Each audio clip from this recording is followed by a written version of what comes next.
Okay, it's time to rebuild the calipers on my 2-litre Bay 77.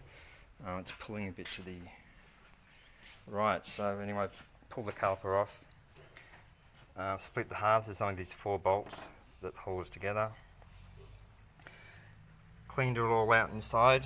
There's the old ones. Cleaned it all outside. Just buffed the piston up. And we've got the new seals.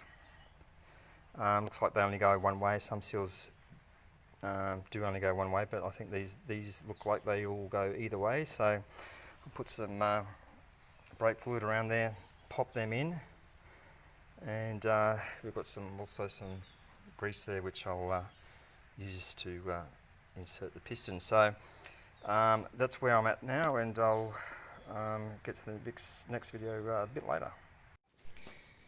Okay, I've got it all back together. That's the old dust seal, the new one. Just tapped it in. That can be a little bit tight. Just tap them in softly with a soft hammer. A couple of the O-rings there, the bridging O-rings, they're in just with a little bit of rubber grease we got there, and we put the 2 halves together. That's the other half.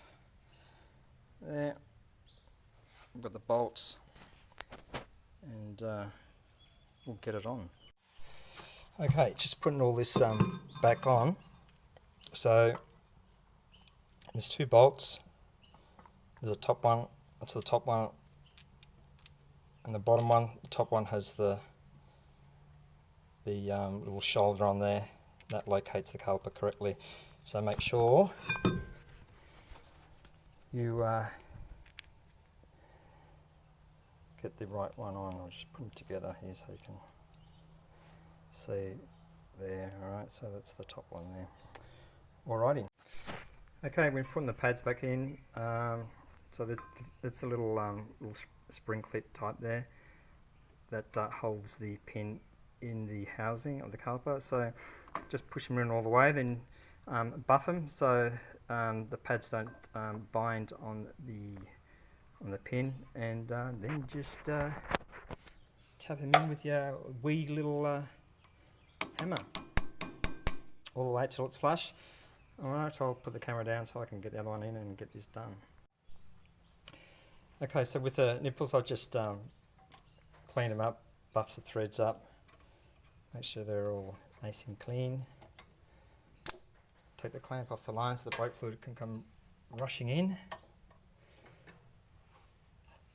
And it's already coming in the bottom one. I'll just nip that one up.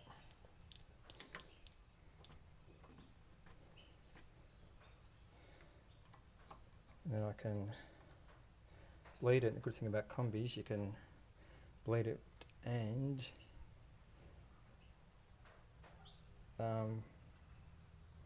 top up the fluid because it's nice and close in the driver's seat. Anyway, I'll just wait for this to gravity bleed through first, and then finish off the bleeding. Then we're good to go. Bit of coat of paint, all that beautiful, looks brand new, mate. Alright, it's all done, all bled up. Hopefully it breaks straight now. Yibbity yibbita.